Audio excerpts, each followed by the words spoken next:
اسے انجام سے نظر نہیں ہے، انجام پر نظر نہیں ہے، تو اس پر پہنچنے کے لیے کہ میں نے کس منزل پر جانا ہے، کہاں جانا ہے، فکر نہیں کرتا، تو یقیناً وہ پھر خرافات کا اور تباہی اور اس کی بربادی کے گڑھے میں جا کر گرتا ہے۔ جس طرح کی مثال ابھی قربان بھائی نے دی ہے کہ گاڑی میں بیٹھے اور گاڑی کا درست استعمال نہیں ہے، اپنی منزل کا تعین نہیں ہے، یا کچھ کھا رہا ہے، کچھ پی رہا ہے، تو اس میں بھی یہ نہیں معلوم کہ میں نے کیا کھانا ہے، کیا نہیں کھانا، میں نے کیا استعمال کرنا ہے، کیا استعمال نہیں کرنا۔ ایک تو اس کو ہم دیکھیں کہ سائنسی اعتبار سے، یہاں پر رہنے سہنے کے اعتبار سے، اور دوسرا پھر ہم ایز اے مسلم بھی ہم اسے دیکھیں کہ مثال کے طور پر میں کھانا جو کھا رہا ہوں تو یہ کیا کھانا ایک تو طبیعت کے اعتبار سے یہ مجھے موافق آئے گا یا نہیں آئے گا۔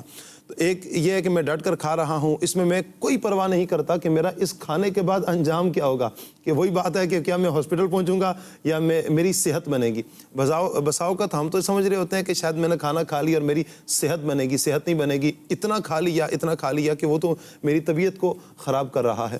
اچھا، پھر دوسری بات یہ دیکھنا ہے کہ جو کھا رہے ہیں اس میں شریعت مطہرہ کیا کہتی ہے۔ بہت اچھا، وہاں پر شریعت مطہرہ ہماری رہنمائی کرتی ہے کہ یہ تمہارے لیے کھانا جائز ہے اور یہ کھانا تمہارے لیے جائز نہیں ہے۔ ہم نے اس کو بھی ملحوظ خاطر رکھنا ہے کہ شریعت مطہرہ کیا کہتی ہے، جس وقت ہم اس اعتبار سے کہ ہماری صحت کے لیے موافق ہے اور شریعت مطہرہ نے بھی ہمیں اس کی اجازت دی ہے، اور اب ہم ایک مناسب مقدار میں، جس طرح ایک طریقہ کار ہمیں بتایا گیا ہے، اگر اب ہم استعمال کرتے ہیں، صرف غذا ہی کی بات کی ہم نے، تو وہ ہمارے معدوں کو بھی درست رکھتی ہے، ہمارے وزن کو بھی درست رکھتی ہے، ہمارے دیگر معاملات کو بھی درست رکھتی ہے۔ لیکن یہ شاہ صاحب ایک بات اور بھی ایک بات آپ کی اس گفتگو کو میں کنٹینیو کرتا ہوں کہ یہ جو آپ نے بات کہی نا، تو اس میں ایک بات یہ بھی ایک کانسیپٹ ہمارے ذہن میں ہونا چاہیے کہ یہ جو کھاتے ہیں، جیسے آپ نے کہا شریعت کیا حکم دیتی ہے، تو شریعت کے واضح احکامات ہیں کہ اگر وہ چیز جو شریعت نے منع کیا ہے اس کو کھانے پینے کا طبیعتاً بھی تو بہت فرق پڑتا ہے، یعنی حرام غذا جس کو الحمدللہ ہمارے دین نے جو منع کیا ہے، تو آج سائنسی اعتبار سے بھی اگر اس کی تحقیق پڑھتے تو یہی ہے کہ اس نے یہ چیز جب اندر جاتی ہے تو اس کی اپنی ہی خباثتیں بہت ہیں، اس کی اپنی ہی گندگیاں بہت ہیں۔ تو شریعت پر عمل کرنا، اور یہ بعض اوقات کیا ہوتا ہے شاہ صاحب کہ یہ بھی ایک ہے کہ بچے اگر کوئی چیز کھا رہے ہیں اور بچے ذرا ہیلدی ہو رہے ہیں تو ماں باپ کو یہ اچھا کہ اس کو موافق آ گئی ہے، یہ کھاتا۔ اچھا، پھر کوئی پتلا دبلا تھا، اس نے کوئی برگر شرگر کھانے شروع کیے، کچھ بوتلیں ووتلیں چڑھانی شروع کی، تو کہتا ہے یار میری جان بن رہی ہے۔ تو یہ بھی تو ایک کانسیپٹ ہوتا ہے کہ یار یہ کھا پی رہا ہوں تو دیکھو کیسا اسمارٹ ہو گیا، پہلے تو میری کمر ہی 19 سے 20 نہیں ہوتی تھی، آج دیکھو 30 32 35 تک پہنچ گیا ہوں، تو میں تو اسمارٹ ہو رہا ہوں۔ تو یہ جو کھانے پینے کا جو یہ انداز ہے اس میں، دیکھیں یہ تو کہا جاتا ہے نا، جان ہے تو جہان ہے، صحیح، لیکن جان صرف جو ہے وہ دکھانے کی نہیں ہونی چاہیے۔ یعنی وہ کہتے ہیں کہ ایک ہٹا کٹا موٹا آدمی تھا، ایک بڑا، اس کو دیکھ کے لڑ جائیں، ایک دبلا پتلا سوکھا سا وہ ایک نارمل سا شخص آیا اور کشتی رکھی بھائی دونوں کے درمیان۔ اب وہ اسمارٹ سا دبلا پتلا سا جو تھا، اس نے جو ہے نا اس کو ایک جھٹکے میں زمین پہ گرا دیا۔ اب وہ زمین پہ تو ایسا کیا گرا کہ وہ اٹھ ہی نہیں پا رہا ہے، اس کو پھر اسی دبلے پتلے نے ہاتھ سے پکڑ کے حوصلہ دیا اور وہ اٹھا۔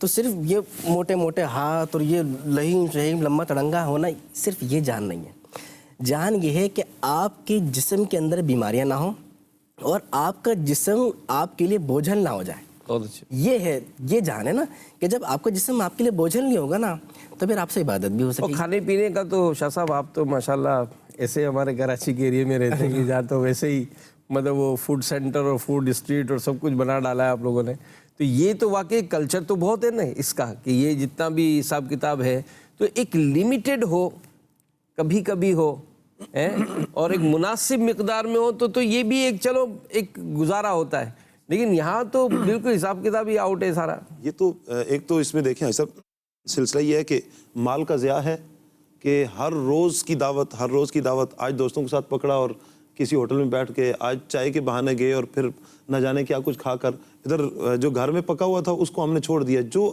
اصلی غذا تھی جس میں ہماری صحت تھی، ہماری جان تھی، اس کو ہم نے چھوڑ کر وہی فاسٹ فوڈ کی طرف آئے اور ہم نے یہ چیزیں کھانا شروع کر دیں۔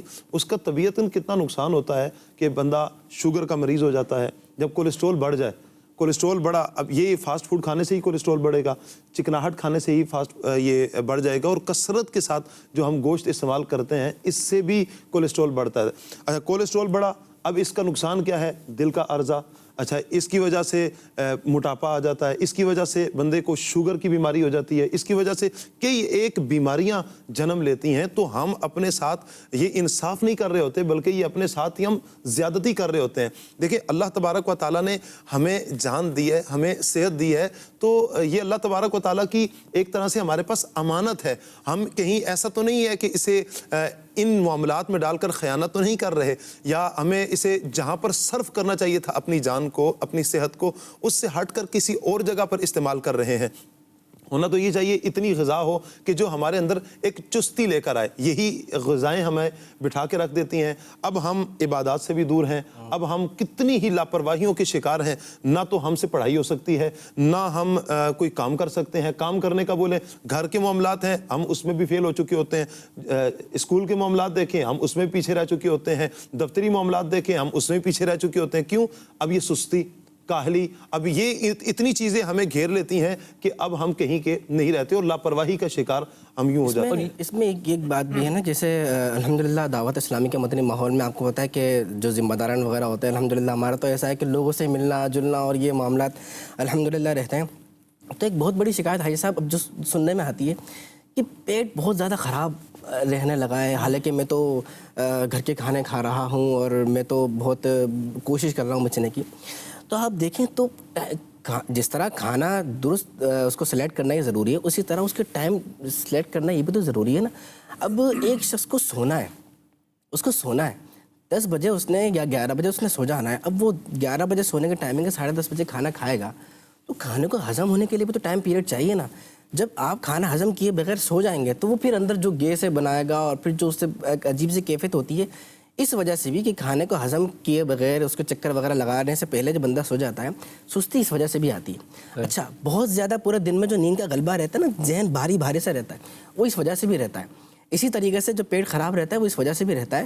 تو لہٰذا یہ بھی دیکھ لیا جائے کہ میں کھانا کب کھا رہا ہوں. میرے سونے کا ٹائم ہے تو مجھے اس سے پہلے اس کو احتیاط کرنی چاہیے, اس سے پہلے کھا لینا چاہیے. اور یہ مطلب اگر کنکلوژن لے اس کھانے کے ٹاپک پر, تو یہ کہ کیا کھانا ہے, کب کھانا ہے اور کیا کھانا ہے. دسترخوان پر سب موجود ہے, لیکن مجھے موافق کیا آتا ہے. میری ذرا سی بے توجہ, جیسے بعضوں کا شوگر ہوتی ہے, اب ظاہر ایک بیماری ہو گئی تو اس کا پرہیز بھی تو ہے نا, آپ نے پرہیز کرنا ہے. آپ نے یہ نہیں دیکھنا ہے کہ یار یہ بھی تو کھا رہا ہے تو میرے کھانے سے کیا فرق پڑے گا. تو یہ جو چیزیں ہیں نا, بلکہ حافظ اشفاق صاحب جو بیان کر رہے تھے فیضان مدینہ میں, ہمارے نعت خوان جو ہیں, تو بڑا ایک خوبصورت ایک واقعہ سنایا کہ ایک شیر شکار کے لیے روانہ ہوا, تو اس کے ساتھ بھیڑ بھی تھا اور ایک اس کے ساتھ لومڑی بھی تھی.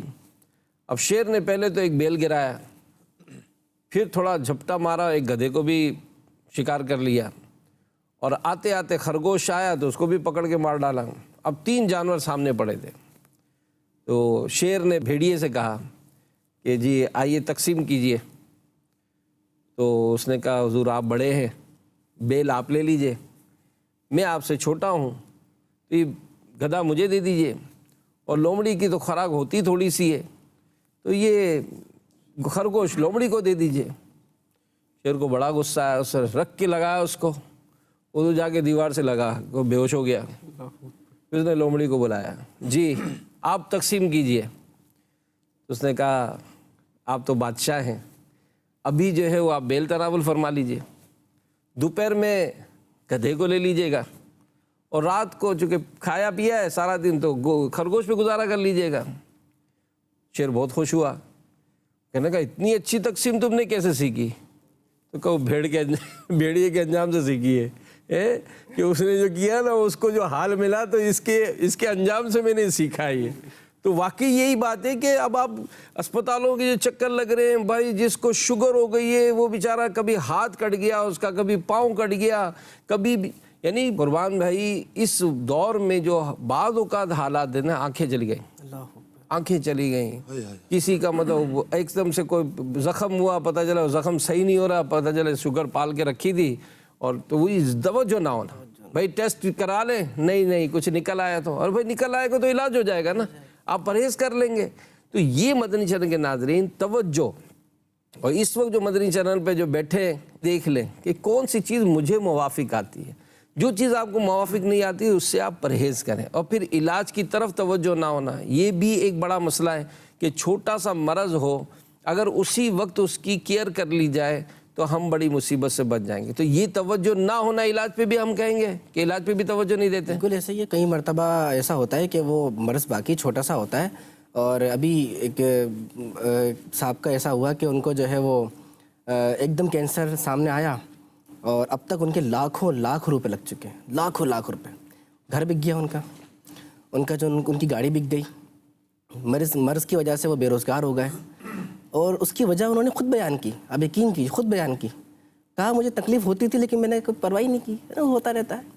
تو اگر کوئی ایسی تکلیف ہے, ایسا کوئی معاملہ ہے, تو اس کو باقاعدہ سیریس لے کے چیک اپ کروا لینا چاہیے. چیک اپ کرا امیر اہل سنت نے تو لپڈ پروفائل یہ فرماتے ہیں, اس کے اندر 4 ٹیسٹ غالباً شامل ہوتے ہیں. وہ تو ہر اسلامی بھائی کو ترغیب ارشاد فرماتے ہیں, اور 6 مہینے میں کرائیں, ہر 6 مہینے میں, کہ اس کو تو کروا ہی لینا چاہیے. کہ آپ کے اندر جو پل رہا ہے سامنے, جب بیوی بچے ہوتے ہیں, آپ کے والدین آپ کے سہارے پر ہے, دیگر معاملہ ہے, پورا گھر ہے, سب کی ذمہ داری ہے, اور یہ احساس ذمہ داری ہے کہ آپ توجہ ادھر دیں اور اپنے چیک اپ کروا لیں. کئی مرتبہ ہوتا ہے ایسا ہے کہ وہ تو اتنے عرصے سے سگریٹ پی رہا ہے, یا وہ اتنے عرصے سے اس کو تو کچھ بھی نہیں ہو رہا, اس کو کیوں دیکھ رہے ہیں؟ اصل میں کوئی بیماری ایک دم سے تھوڑی لگ جاتی ہے.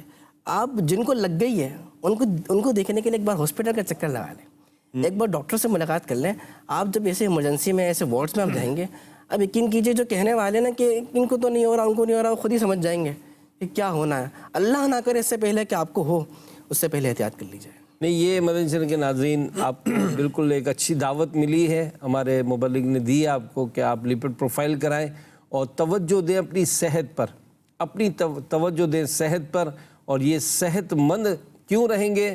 اس لیے کہ اللہ کی عبادت کریں گے, اللہ کے دین کی خدمت کرنی ہے. اللہ پاک قبول فرمائے, ہمیں اپنے دین کی خدمت کے لیے قبول فرمائے. تو صحت مند ہوں گے تو آپ زیادہ کام کر سکیں گے, عبادت بھی کر سکیں گے. اللہ تبارک و تعالیٰ کے دین کا کام دیکھیں, حضرات انبیاء کرام نے لیا. جب اللہ تبارک و تعالیٰ کے دین کی سربلندی کے لیے حضرات انبیاء کرام کا سلسلہ نبی پاک علیہ السلام پر آ کر ختم ہوتا ہے. نئے نبی نے نہیں آنا, صحابہ کرام, تابعین, تبع تابعین, اور سب حضرات کا بھی جب یہ دور ختم ہوتا ہے تو اس امت کو اللہ تبارک و تعالیٰ نے بہترین امت اسی لیے کہا, کنتم خیر امت اخرجت للناس, تم بہترین امت ہو کہ لوگوں کے لیے نکالے گئے ہو, نیکی کا حکم دیتے ہو, برائی سے منع کرتے ہو. پتہ کیا چلا کہ ہم نے اللہ کے دین کا کام بھی پھر ہم نے ہی کرنا ہے, اور اللہ تعالیٰ کے دین کی سربلندی کے لیے ہم نے کوششیں کرنی ہیں جہاں تک ہو سکے. صحت اچھی ہوگی تو ہم کچھ کر سکیں گے. اس پر ماشاءاللہ قربان بھائی نے تو بڑی پیاری بات کی کہ ایک ٹیسٹ ہمیں 6 ماہ میں کروا لینا چاہیے.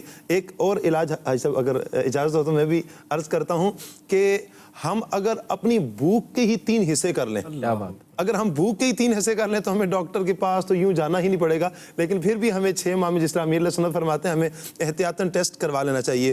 ایک حصہ اپنی بھوک کے 3 حصے, ایک حصہ ہمیں غذا کے لیے, ایک حصہ پانی کے لیے, اور ایک حصہ ہوا کے لیے. اگر ہم اس انداز میں ہم کھانا کھائیں گے تو یقیناً ہمیں کوئی بیماری بھی نہیں لگے گی. ہمارا وزن کا بڑھ جانا, ہماری لاپرواہیاں, ہماری سستیاں, یہ ختم ہوں گی. اب جب چستی آئے گی, اور کسی نے کہا نا کہ سستی کا حل ارشاد فرما دیجئے, اور جامع معنی الفاظ میں کسی بزرگ نے کہا اس کا حل ہے چستی.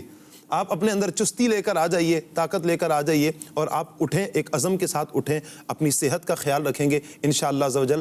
اور جب آپ اپنی منزل پر نظر رکھیں گے کہ میں نے اللہ تبارک و تعالیٰ کے دین کا کام کرنا ہے, آپ کی منزل اللہ تبارک و تعالیٰ کا دین ہے, اللہ تعالیٰ کے دین کا کام ہے, اور جنت ان نیکیاں کرتے کرتے ہم نے جنت کا حصول کرنا ہے, تو پھر آپ کے اندر یہ لاپرواہیاں ختم ہوں گی. پھر آپ اپنی صحت کا بھی خیال رکھیں گے, اور آپ سے منسلک جو افراد ہیں, ہم تو اپنی صحت کا تو بعض اوقات خیال رکھ ہی لیتے ہیں, لیکن ہم سے منسلک جو افراد ہیں, مثال کے طور پر بچے ہیں, میں نے اپنے بچوں کو کیا کھلانا ہے, اس پر کتنی لاپرواہی برتی جاتی ہے کہ انہیں ہر روز چاکلیٹس لا کر دی جا رہی ہیں, انہیں فاسٹ فوڈ لا کر دیا جا رہا ہے.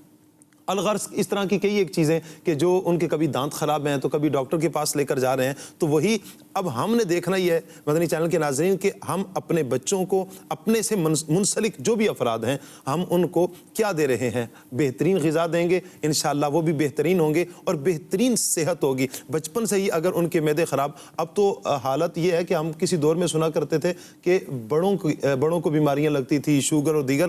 اب تو ایسا پتہ ہی چلا کہ چھوٹے چھوٹے بچوں کو بھی شوگر کی معاذ اللہ بیماری اور طرح طرح کی بیماریوں نے آ کر گھیر لیا ہے. یہ تو سائیڈ ایفیکٹس جو ہے نا, وہ تو فیملی فیملی در فیملی جو ہے نا وہ بڑھتے ہی جاتے ہیں. لیکن اچھا یہاں چونکہ اب آپ سمجھا ہی رہے ہیں تو ایسا نہ کریں کہ یہ جو ہمارے ینگسٹرز یا ایسے بھی بیٹھے ہوں گے جو اسٹوڈنٹس ہوں گے اور یہ توجہ نہ ہونے پر یعنی اپنے تعلیمی سال کو جو ہے بس میرے بعض تو اوور کانفیڈنس ہو جاتے ہیں کہ یار ایگزامینیشن قریب ہے, نہیں میرے کو پرابلم نہیں ہے, میرے کو تو سب یاد ہے اور میں تو یوں دے دوں گا, میں تو یہ پیپر ہو جائے گا.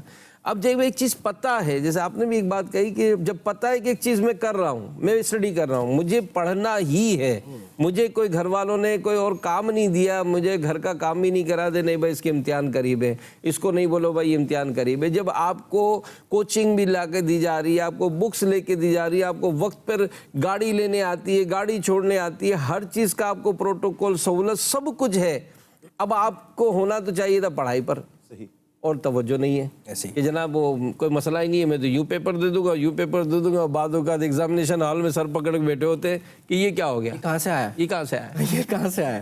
یہ اسی میں سے آیا جو آپ کو نصاب دیا گیا تھا, جو آپ کو دیا گیا تھا نا کہ بک کے یہاں سے لے کے یہاں تک آپ نے تیاری کرنی ہے, اس بک کی یہاں تک, اس بک کی یہاں تک. یہ پیپر اسی میں سے آیا. اصل میں جب بندہ اپنے آپ کو بے فکر سمجھ لے نا, اصول پر چلنے کی وجہ جب موڈ پر بندہ چلتا ہے, کیا بات, اصول نہیں بلکہ موڈ پر چلتا ہے, تو پھر یہ نتیجہ نکلتا ہے. پھر وہ اس سے اچھا ابھی پیپر دیا بھی نہیں ہے, رزلٹ بھی نہیں آیا, اور پہلے سے اپنا بالکل مطمئن ہو کے بیٹھے ہوئے, ہو جائے گا, آرام سے ہو جائے گا, کوئی ایسی بات نہیں ہے. لیکن جب وہ ایگزامینیشن ہال میں جاتے ہیں تو وہی جو آپ نے بات کی نا کہ ابھی تو رزلٹ آنا دور کی بات ہے, ایگزامینیشن ہال میں پتہ چل جاتا ہے کہ یہ میں نے جو اپنا پورا سال جو گزارا ہے نا جس طریقے سے, وہ میرا یہاں پیپر ہی بتا رہا ہے کہ آپ نے کرا کیا ہے, یہ ہو جائے گا یا اب کیا ہونے والا ہے, کیا نتیجہ آنے والا ہے. تو بجائے یہ کہ اپنے آپ کو جو ہے نا ہو جائے گا, آرام سے ہو جائے گا, اس کی جگہ اپنے آپ کو اصول کا پابند بنائیے. جب اسکیجول بنتا ہے, اصولوں کی بندہ پابندی کرتا ہے, تو پھر وہ یہ جب لفظ کہتا ہے نا کہ انشاءاللہ اچھا نتیجہ نکلے گا, انشاءاللہ ہو جائے گا, تو واقعی وہ ہوتا بھی ہے, کیونکہ اس کے پیچھے اس کی ایفرٹ ہوتی ہے, اس کے پیچھے اس کا پورا عمل ہوتا ہے. دیکھیے ہم پھل کھاتے ہیں, تو کیا یہ پھل ایک دم وہ ہم نے ابھی آم کا بیج بویا اور کل ہم کھا لیتے ہیں پھل؟ ڈیفینیٹلی نہیں. کچھ بیج سے پودا بنتا ہے, اس پودے سے پھر درخت بنتا ہے, پھر اس پودے پہ پھر پھل لگا کرتے ہیں, پھر وہ پھل پکتا ہے, پھر وہ ٹوٹتا ہے, پھر وہ نکلتا ہے, پھر وہ باقاعدہ پیک ہوتا ہے, پھر ہمارے پاس آتا ہے. اس پھل کی مٹھاس پیدا ہونے اور ہمارے منہ تک جانے کے لیے پورا ٹائم پیریڈ چاہیے. وہ ٹائم پیریڈ اگر وہ پھل اپنے اوپر صرف نہیں کرے گا تو وہ پھل نہیں بن سکتا. اسی طریقے سے اگر کوئی شخص امتحان میں بہترین کامیابی حاصل کرنا چاہتا ہے, اپنے بزنس کو چمکانا چاہتا ہے, تو وہ کہے کہ میں رات کو سو جاؤں اور صبح اٹھوں تو میری پورے جو ایک سٹی کے اندر, دنیا میں یا اپنے ملک کے اندر جو پہلا بنا ہونا چاہیے, ٹاپ 10 میں ہونا چاہیے. ایسا نہیں ہوگا, کسی کام میں ایسا نہیں ہوتا ہے. اس کو اس پورے سال ایفرٹ کرنی پڑے گی, اس کو ابتدا الف سے کرنی ہوگی, اس کو ایسے ابتدا کرنی ہوگی. اس کو اپنے اسکیجول بنانا ہوگا کہ میں نے ڈیلی اتنا پڑھنا ہے, اتنا میں نے لکھنا ہے, یہ میری رائٹنگ کی پریکٹس ہو گئی, یہ میری اس کی پریکٹس ہو گئی, یہ اس کی پریکٹس ہو گئی. جب ان تمام چیزوں کو لیتا ہوا چلتا ہے, جس طرح کا پھل کی مثال دی, جس طرح کہ آپ گاڑی کی مثال لے لیں, ایسا نہیں ہے کہ آپ گئے شو روم میں گاڑی کھڑی دیکھی, ارے یہ کل تو نہیں تھی آج آ گئی, تو آسمان سے نہیں آئی ہے. اس کے پیچھے اس گاڑی بننے کی پوری ایفرٹ ہے. جب یہ سب ہوتا ہے تو نتیجہ خوبصورت گاڑی کی شکل میں آتا ہے, ایک میٹھے پھل کی شکل میں آتا ہے. تو اسی طرح اپنے بزنس کو کامیاب دیکھنا چاہتے ہیں نا, اپنے آپ کو بہترین جو ہے امتحان میں کامیاب دیکھنا چاہتے ہیں, پورے سال کے ایفرٹ پر غور کرنا ہوگا, موڈ کے بجائے اصول پہ چلنا ہوگا. اور یہ اصول تو بنتا ہے نا شاہ صاحب, تو واقعی یہ دیکھا جاتا ہے کہ وہ توجہ ہوتی ہے, ورنہ وہ تو بعضوں کو دھوکہ دیتے ہیں کہ گھر والے یا والدہ یا کوئی بھی والد صاحب آ کر دیکھ رہے ہیں تو کہ پڑھ رہا ہوں, جیسے گئے تو فوراً موبائل نکال لیا, اپنے کام میں لگ گئے. تو موبائل کے استعمال پہ تو میں آپ کی باتوں سے سوچا, مفتی قاسم صاحب دامت برکاتہم العالیہ, آپ سے یہ لاک ڈاؤن کا جب وہ سلسلہ تھا نا بالکل بند تھا, تو کسی نے ان سے پوچھا, یا تو شاید حاجی عبدالحبیب نے پوچھا تھا کسی سلسلے میں کہ مفتی صاحب آپ نے ان چھٹیوں میں کیا کیا؟ کہا میں نے 200 کتابیں پڑھی. کیا بات, یہ بات ہے نا کہ اپنے اس سارے شیڈول سے فائدہ اٹھانا. امیر اہل سنت کا اگر شیڈول دیکھتے ہیں تو ہر منٹ کا مطلب آپ سمجھیں کہ اپنی کوئی نہ کوئی مصروفیت رکھی ہے. تو یہ تمام چیزیں اگر جو بھی کامیاب لوگ ہوں گے ان کو ہم یہی محسوس کریں گے کہ انہوں نے اپنے تمام کاموں کے لیے وقت رکھا ہے اور ہر وقت کے لیے کوئی کام رکھا ہے, فارغ رکھے نہیں. اس میں بھائی صاحب میں یہ کہوں گا کہ سب سے بڑی بات ہے احساس, ہم میں احساس پیدا ہو جائے. مثال کے طور پر جس طرح بھی طلبہ اکرام کی بات ہو رہی تھی کہ طلبہ اکرام اسٹوڈنٹس جو ہیں اگر ہمیں سن رہے ہیں تو وہ اپنے اندر احساس پیدا کر لیں کہ ہم دھوکہ کس کو دے رہے ہیں. بعض اوقات ہم کہہ رہے ہوتے ہیں کہ میں پڑھ رہا ہوں دکھلانے کے لیے, اور جیسے ہی والد صاحب یا والدہ صاحب کمرے سے باہر گئیں تو پھر موبائل اٹھا لیا.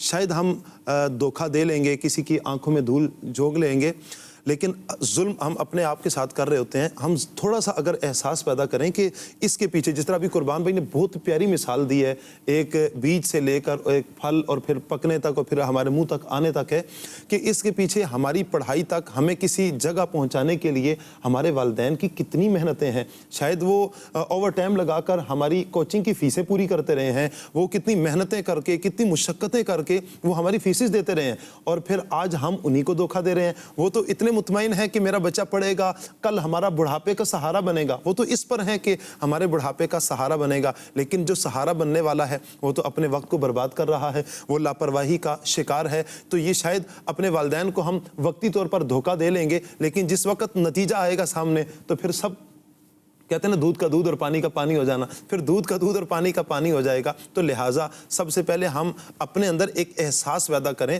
کہ جو لوگ ہم پر محنت کر رہے ہیں, چاہے اساتذہ کرام کی صورت میں ہوں, چاہے والدین کی صورت میں ہوں, چاہے بہن بھائیوں کی صورت میں ہوں, چاہے ہمارے ذمہ داران کی صورت میں ہوں, تو جو ہم پر محنت کر رہے ہیں تو ہمیں کسی کے بھی اعتماد کو ٹھیس نہیں پہنچانی, کسی کے اعتماد کو ہمیں ٹھیس نہیں پہنچانی. ہمارے ہوتے تھے وہ بڑی خوبصورت بات کہتے تھے ہمیں جذبہ دلانے کے لیے, اور واقعی بہت ایسا ہوتا تھا جیسے وہ جیسے نے بیٹری چارج کر دی نا.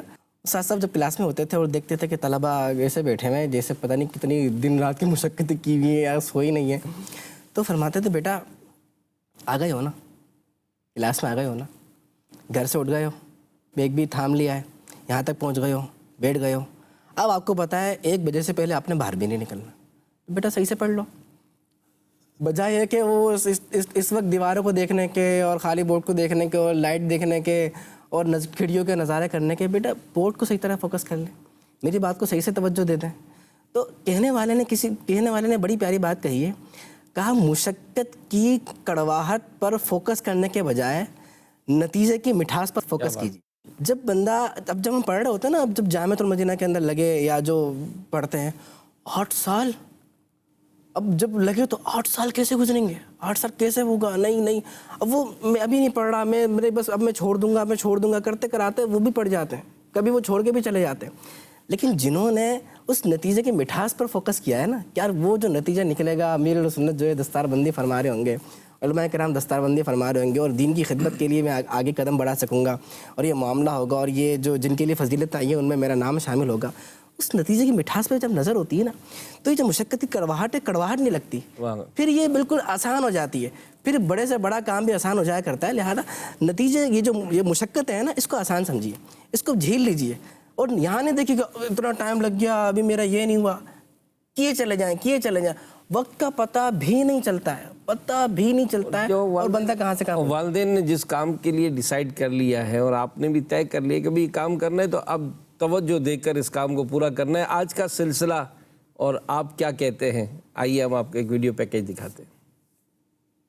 میں ایک میسیج اپنے بہن بھائیوں کو دینا چاہتا ہوں کہ یہ آج کل جو ہم موبائل دیتے ہیں نا بچوں کو, یہ بہت بڑی لاپرواہی ہے. لاپرواہی کے بارے میں یہ کہنا چاہتا ہوں کہ آج کل کی جو نوجوان نسل ہے, یہ بائک رائڈر کرنے شوق ہوتا ہے, بہت سے یعنی کہ شوق وغیرہ رکھتے ہیں کہ یہ لوگ ون ویلنگ کرتے ہیں, تو اس سے انہیں کچھ نہیں ہوتا, اس سے جو ان کی فیملی ممبر ہیں ان بیچاروں کو نقصان ہوتا ہے. لاپرواہی جو ہے ایک ایسا عمل ہے, اگر لاپرواہی کر دی تو ہمارے بچوں کا مستقبل تباہ ہو جائے گا. آج کل اتنا ایکسیڈنٹ ہو رہا ہے, لاپرواہی ہو گئی, بائک تیز چلاتے ہیں, پھر یا کہ کٹ مار کے نکل جاتے ہیں, نہ پیچھے دیکھتے ہیں نہ آگے دیکھتے, وہ صرف اپنے ہی خیال کرتے ہیں, نہ دوسرے کا خیال کرتے ہیں. چھوٹی چھوٹی چیز ہوتی ہیں, دیکھیں بائک کا ہیلمٹ کا استعمال نہ کرنا, یہ کہہ رہے ہیں کہ یہ کچھ نہیں ہوگا, تو اس سے بہت بڑا حادثہ ہو جاتا ہے. نہیں, یہ اگر اس ٹاپک کو لیتے نا کہ بھائی توجہ, آپ کی توجہ کیوں نہیں, وہی بات کہ لاپرواہی, جن کاموں کی لاپرواہی کی جاتی ہے تو ظاہر ہے اس کا نتیجہ تو پھر وہ ہوتا ہی ہے. تو یہ جو ہماری جو بات, انہی کو ہم کنٹینیو بھی کریں گے کہ یہ جو ایک بات ہم سمجھتے ہیں بعض کہ چلو جب جاب مل گئی, اب ہمیں تو جاب مل گئی, بزنس کرنا ہے, اب بزنس کرنا ہے یا جاب کرنی ہے, لیکن میں کامیاب نہیں ہو رہا ہوں, میری دکان چل نہیں رہی ہے, میرے پڑوس میں دکانیں دیکھیں تو آپ کتنے وہ کامیابی سے جا رہے ہیں, میں کامیاب نہیں ہوں, میری دکان پہ کسٹمر نہیں ہے. یا مطلب وہی بات کہ جاب تو کر رہا ہوں لیکن 6 مہینے جاب کرنے کے بعد پھر پروانہ مل جاتا ہے کہ بھائی جائیں فارغ. تو بھائی کیوں مجھے ایسا نہیں مل رہا ہے؟ تو یہاں آپ کی توجہ ٹائمنگ پہ نہیں ہے, آپ پنکچوئل نہیں ہیں. آپ جو کام کر رہے ہیں وہ کام ہمیں, یعنی قربان بھائی اس اگر بات کو میں اپنی لائف میں دیکھتا ہوں نا, میں ایک ہمارا ایک شعبہ تھا تو اس میں ہم نے سب نے مل کے طے کیا کہ اس کا ٹائم کیا کرنا ہے, 9 بجے 9 AM ہم اس کام کو شروع کر دیں گے. ٹھیک ہے جی. اب ہم نے شروع کیا تو ایک شعبہ تھا جس میں ایک ہی تھے وہ نوجوان, تو وہ 9:30 بجے آتے تھے. اب وہ ذمہ داری میرے پاس تھی تو میں اس کو کہتا تھا کہ یار دیکھو 9:30 بجے آتے, تو 9:30 بجے آتا ہے, مہربانی کر یار. لیکن وہ تھا ایک ہی ٹیکنیکل آدمی تھا, وہ مانتا نہیں تھا. میں نے اپنے ذمہ داران سے مشورہ کیا, میں نے کہا اس کا آفیشیلی 9:30 کر دو تاکہ لیٹ نہ ہو. ہم نے 9:30 ٹائم کروایا اس کا. آپ یقین مانو اس نے 10 بجے آنا شروع کیا. اچھا میں پھر اس کو سمجھایا, میں نے کہا تو ایسا نہیں کر یار, یہاں تک کہ مجبوری تھی 10 بجے کیا اس کو. اس جوان نے 10:30 بجے آنا شروع کیا.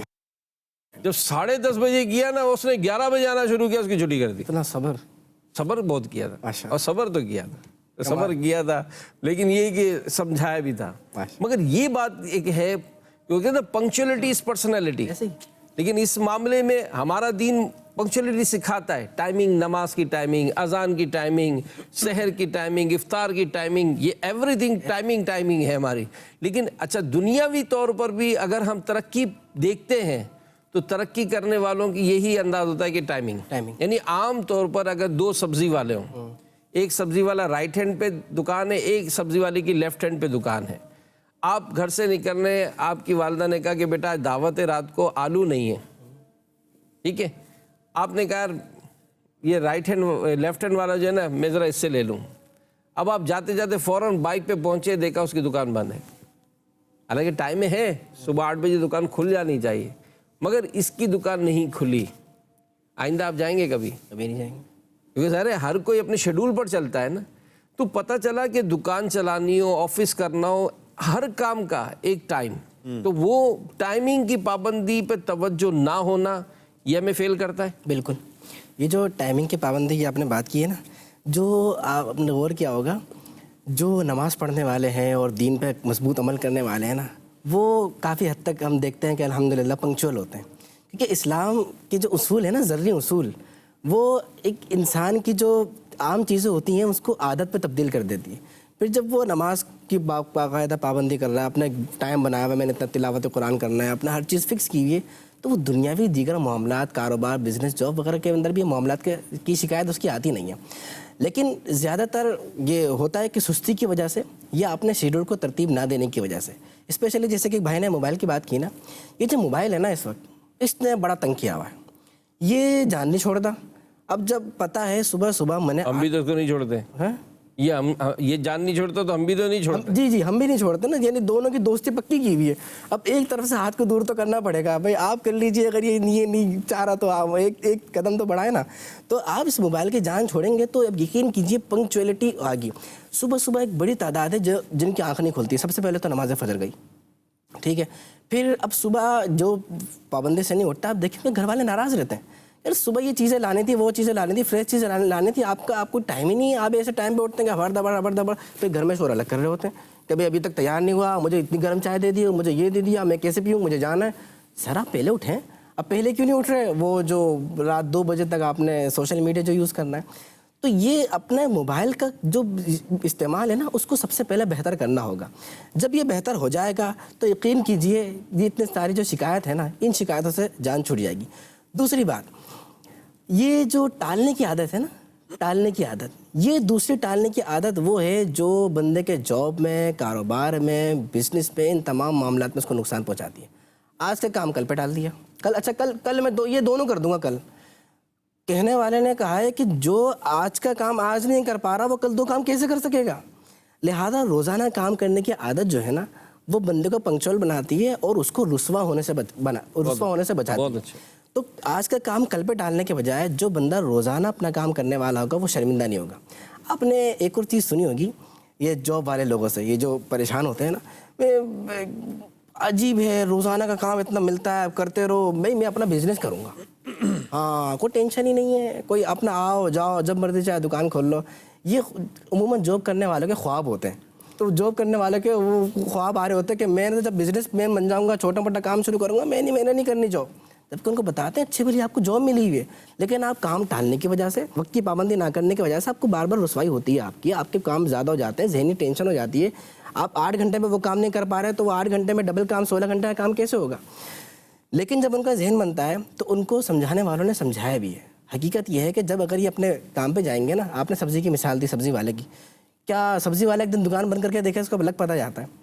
پرچون والے کو دیکھیے، اس کو صبح 6 بجے دکان کھولنی ہوتی ہے، وہ پتہ ہے وہ انڈے لینے کے لیے آئیں گے، ڈبل روٹی فریش لینے کے لیے آئیں گے اور یہ معاملہ لینے کے لیے آئیں گے. اچھا رات 12 بجے تک وہ کھول کے رکھے گا، کیونکہ صبح کسی نے پراٹھے کھانے ہوتے ہیں تو آٹا لینے کے لیے آئیں گے. آپ دیکھیں تو ہر ایک کی زندگی کے اندر اس کی پنکچوئلٹی اور اس کی پابندی کام کو نہ ٹالنا ہی کامیاب بناتی ہے. یہی نہیں کہ آپ نے جاب چھوڑ دی، بزنس میں آ گئے تو کامیاب ہو جائیں گے، یا بزنس چھوڑ دیا جاب میں آ جائیں گے تو کامیاب ہو جائیں گے. آپ زندگی کے کسی بھی ڈپارٹ میں چلے جائیں، اگر ٹالنے کی عادت ہے، وقت کی پابندی نہ کرنے کی عادت ہے تو وہاں پر ناکامی ہی ناکامی رہے گی. اور اگر پابندی کی عادت ہے اور اپنے کام کو نہ ٹالنے کی عادت ہے، یعنی آپ ٹالتے نہیں ہیں، باقاعدہ کام کرتے ہیں، تو پھر آپ کامیاب رہیں گے. اور یہ مدنی چینل کے ناظرین، اگرچہ ہر جس طرف بھی جا رہے ہیں تو یقین مانے کام تو بہت، مطلب باتیں بہت ساری ہیں ہر ٹاپک کے حوالے سے. یہاں چونکہ آپ کی توجہ دلانی ہے، اور آپ کی توجہ اگر آپ رائڈنگ کرتے ہیں، بائک چلاتے ہیں تو ہیلمٹ کا استعمال، جیسا ہمارے ایک ناظر نے بھی کہا کہ جناب آپ جو ہے وہ موٹر سائیکل چلاتے ہیں اور اگر آپ اپنے ہیلمٹ کا استعمال نہیں کرتے. اسی طرح ٹریفک کے قوانین کا اگر دیکھا جائے تو ٹریفک کے قوانین کی طرف توجہ نہ ہونا یہ ہمیں بہت بڑے حادثے کا سبب بناتی ہے. گاڑی چلاتے ہوئے موبائل کا استعمال، اس طرف اگرچہ کئی دفعہ نصیحتیں وصیتیں سنی، لیکن بعض اوقات ہوتا یہی ہے کہ گاڑی چلاتے ہوئے موبائل کا استعمال. تو یہ ساری وہ چیزیں ہیں جو آپ کی توجہ چاہتے ہیں، اور اگر یہ توجہ نہیں کریں گے تو بڑا نقصان اٹھائیں گے. ایسے ہی صاحب، ایک تحقیق کے مطابق، ایک رپورٹ کے مطابق تقریباً سالانہ جو روڈ پر حادثات ہوتے ہیں ان کی تعداد 30,000 ہے. یعنی 30,000 وہ حادثات ہیں کہ جن میں بندے دنیا سے چلے جاتے ہیں، اپنی جان اپنے ہاتھوں سے گوا بیٹھتے ہیں. سبب کیا ہے کہ ٹریفک کے جو قوانین ہیں ہم نے اس کی پاسداری نہیں کی. دیکھیں ٹریفک کے قوانین میں تو سب سے پہلے تو ہم یہ دیکھیں کہ جو قانون جو حکومت وقت کی طرف سے ہوتا ہے اور وہ شریعت مطہرہ سے ٹکراتا بھی نہیں ہے، اس پر عمل کرنا تو لازمی ہے. تو اب یہ جو ہیلمٹ پہننا ہے تو یہ تو ہمیں نقصان نہیں دیتا، نہ ہی شریعت مطہرہ سے ٹکراتا ہے، تو اس لیے اس پر عمل کرنا کتنا ضروری ہے. اسی طرح جب ہم سگنل پر کھڑے ہوتے ہیں اور ہم اس کا لحاظ کیے بغیر کہ یہ سگنل ہمیں کیا کہہ رہا ہے، حالانکہ یہ ہماری ہی بہتری کے لیے تھا، ہمیں اپنی منزل پر وقت پر پہنچانے کے لیے تھا، اور وقت پر ہی نہیں بلکہ بحفاظت وقت پر پہنچانے کے لیے تھا کہ دیگر سب بھی جو معاملات ہیں اپنے اپنی منزل پر جائیں اور آپ بھی اپنی منزل پر پہنچ جائیں. تو یہ ہمارے ہی بھلے کے لیے تھا، لیکن ہم نے اس کو بھی کراس کیا، اس کو بھی توڑا. نتیجہ کیا نکلا؟ جیسے ہی ہم نے کراس کیا اور سامنے سے کوئی گاڑی آ رہی تھی، چونکہ اب تو ان کا اشارہ کھل چکا تھا، ہمارا بند تھا. تو یوں حادثات ہوتے ہیں. اور پھر ایک کالر نے یہ بھی بات کی تھی کہ ہم ویلنگ کر رہے ہوتے ہیں. دیکھیں ایسا اس میں نوجوانوں کے لیے لیسن، یہ نوجوانوں کے بالکل اس میں تو یہ ہے کہ ہم اللہ تعالیٰ سب کی حفاظت فرمائے، عافیت والا معاملہ فرمائے.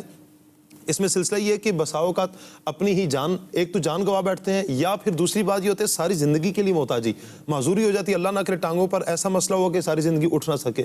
اب جن والدین نے، میں پھر وہی بات کروں گا کہ احساس، جن والدین نے بڑے نازوں کے ساتھ پالا تھا اور بڑی محنتوں کے ساتھ پالا تھا، آج ان کو ہم نے کیا صلے میں کیا دیا. اور پھر اگر بچہ ہی دنیا سے چلا جائے اور یہ ہماری نادانی کی وجہ سے یا ٹریفک قوانین کی پاسداری نہ کرتے ہوئے یا ویلنگ کے ساتھ جو ہم نے یہ سلسلہ کیا ہے، دنیا سے چلے گئے، خود تو دنیا سے چلے گئے لیکن ساری زندگی کا روگ ہم نے والدین کو دے دیا. مجھے وہ واقعہ نہیں بولتا، میرے ایک دوست کے دوست تھے، ان کا تو ایک ہی بیٹا تھا اور انہوں نے بڑی بچے نے ماں سے بڑی ضد کی کہ مجھے بائک چاہیے ہے، اور والد ان کے باہر تھے. ماں نے کس طریقے سے پیسے منگوائے، جو کہ اس نے تانا دے دیا تھا اور بلکہ کہہ دیا تھا کہ اگر مجھے نہیں ملے گا میں گھر چھوڑ کے بھاگ کے چلا جاؤں گا. پھر ماں تو ماں ہوتی، لا کر دے دی اور بائک لے کر دے دی، خریدی. اور اتنی تیز وہ چلاتا تھا سب کے، اور ایک ون وے تھے، اس پر جاتے جاتے اس نے سامنے سے ٹرک کو جیسی کٹ مارا، سامنے کار آ رہی تھی اور ایسا لگا کہ اسی جگہ پر اس کا انتقال ہوا.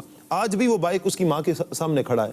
وہ ماں جو ہر روز اس بائک کو دیکھ کر روتی ہے، اور اکلوتا بیٹا تھا، ایک ہی بیٹا تھا، اس کی تو ساری خوشیاں ہمیشہ کے لیے ختم ہو گئی ہیں. تو لہٰذا مدنی چینل کے ناظرین جو ہمیں دیکھ رہے ہیں، تو جو اگر اس میں مبتلا ہیں، اللہ نہ کرے کہ اگر وہ ویلنگ کرتے ہیں یا ٹریفک قوانین کی پاسداری نہیں کرتے، خدا را آپ اپنے اوپر رحم کیجئے اور اپنے والدین پر رحم کیجئے. اور ویسے روزمرہ کے روٹین میں قربان بھائی اگر آپ اپنے گھر کا بھی جائزہ لینا تو شاید آپ محسوس کریں گے کہ آپ کے گھر میں بھی کئی ایسی چیزیں ہیں جو آپ کی توجہ چاہتے ہیں.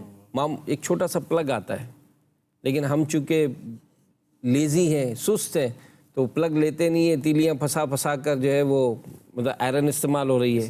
اب وہی ہاتھ کبھی گیلے ہوتے ہیں اور جناب وہ کبھی ایسا جھٹکا لیا کہ پتہ چلا کہ وہ چپک گئے.